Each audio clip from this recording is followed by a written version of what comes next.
Cash for clunkers? What an absurd idea. I mean, what kind of economic foolishness would be that I will give you money that I don't have, that I have to borrow from a foreign country. I'll give you $4,500. You'll go down and buy a car that you don't have the money for, and you'll borrow $20,000 more. Isn't that what got us in this mess? Profligate, wasteful spending, and just giving people money? Absolutely. And it's foolishness, and it was embraced not just by Democrats, but also by many Republicans. They're like, oh, what a great boon. We're selling all these cars this month. Well, why don't we do $1,000 for TVs next month and $1,000 for, new air conditioners or carpet for your house? Why don't we just give people money? Makes absolutely, but I think it's a good example of how people say, oh, well, you need to have held office to understand the logic of cash for clunkers. It's precisely these people we send to Washington who tell us we can't understand cash for clunkers because we're not smart enough.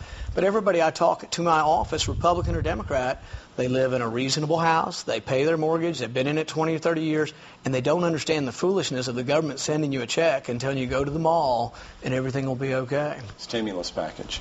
Same thing. Send you money we don't have. I mean, they've sent almost $1 trillion. But we owe $800 billion to the Chinese already, $700 billion to the Japanese, $100 billion to the Saudis, and we're supposed to say, borrow this money, go to the mall, and everything will be okay. Well, it won't. It's old-fashioned common sense. Your parents taught you to work hard and save and put it in the bank, and that's how you get wealthy. Didn't, in fact, the stimulus package, we talked a lot about we need to put shovel to dirt, create jobs. I think less than 10% of the stimulus package has actually the money's been spent, and it only creates, I think, for every dollar, $1 out of $4 goes toward actual job creation. Right. But even if it were job creation, it's wrong. $1 trillion would be better spent. Let's leave it in Kentucky. Let's don't take it to Washington at all. Let's leave $1 trillion here in coal country and let them create more coal jobs. Why tax the coal companies to send it to Washington to have a bureaucrat hire you to dig a ditch that we may or may not have needed? The great thing about capitalism and the free market is that you and I don't sit on the Politburo and decide this ditch needs dug. The community decides it through the voluntary interaction of consumers. Consumers decide to buy cell phones, so we make cell phones. But it's not like the federal government decides everyone should have a cell phone. We need to let the marketplace decide where money is spent, and it's also the way it happens in a free world. In a free world, you let more and more money stay at the community level, and we decide to go to Walmart, and we may buy this, or this, and Walmart makes more of those, but the government doesn't tell Walmart you need these 100 products. We want the freedom of the marketplace to work. We want the money left in Kentucky and not taken to Washington. You mentioned coal, and I noticed on your website you talk about energy freedom.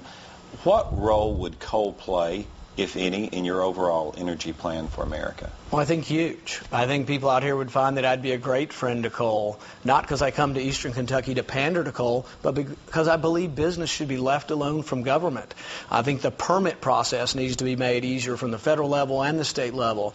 I think we shouldn't have special taxes on their profit. I think we should have lower corporate taxes. Those create jobs. I'd much more rather lower taxes on the coal industry so they can hire 100 new workers than I would say, let's tax the coal industry, send it to Washington so we can get 100 new people digging a ditch that may or may not need to be dug.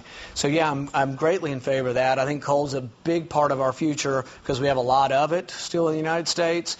It's fairly readily accessible, and it's where we get most of our electricity. Coal outcompetes, and a lot of people don't know this, you may out here know this, but about half of our electrical needs come from coal, and it's cheaper than oil and gas, actually, for your electricity. What about mountaintop removal? I think whoever owns the property can do with the property as they wish. And if the coal company buys it from a private property owner and they want to do it, fine. The other thing I think coal gets a bad name because I think a lot of the land apparently is actually quite desirable once it's been flattened out. As I came over here from Harlan, you've got quite a few hills. I don't think anybody's going to be missing a hill or two here and there. And some people like having the flat land. Some of it apparently has become quite valuable when it's become flattened.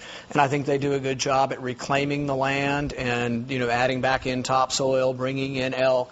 So I think they're doing a good job at it. But the bottom line is, it's not just me pandering to coal, it's me believing in private property. If they bought the property, they own the property, they can do with that property as long as they don't pollute someone else's property.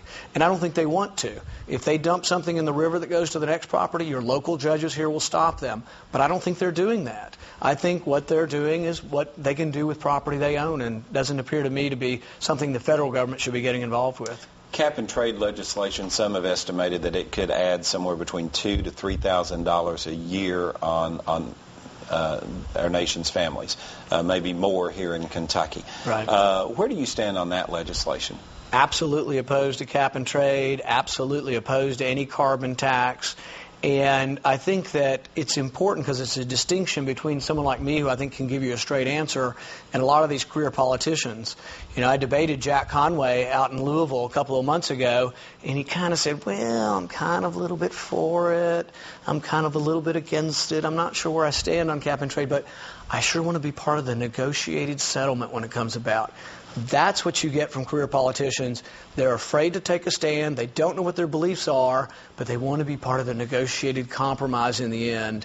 And I think that would be a disaster, not only for Kentucky because of coal, but for consumers of electricity across the country. You're right. I've seen estimates from $500 a year to several $1,000s a year that every person will pay in increased electrical cost. What else would you use besides coal in your energy plan? I think the most important thing is that the federal government shouldn't be making an energy plan. The marketplace should. So as prices rise in oil and gas, other things will develop. Now, I think they should get out of the way of industry. They should get out of the way of the coal industry, but they should also get out of the way of other energy industries. I think they should get out of the way of nuclear power, for example. It may take 10 years to build a nuclear plant or 20 years to do it, but there's no reason to do it. And to be in favor of that doesn't mean you're opposed to coal. I'm opposed to all energy being able to develop. I want the government out of the way of these industries to let that develop. And ultimately, it may mean, as fossil fuels do diminish in supply, that we'll have other solutions. I don't think you're ever going to power New York City or Los Angeles with windmills.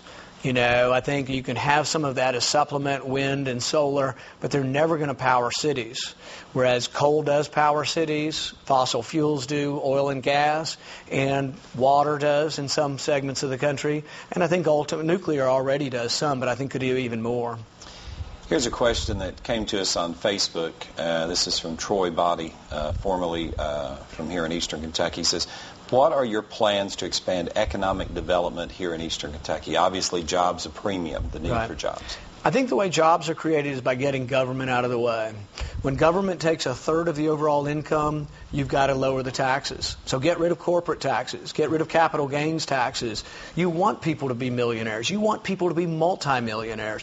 We live in a country where Bill Gates, his parents were school teachers. He's the richest person in the world because we have this mobility to move up.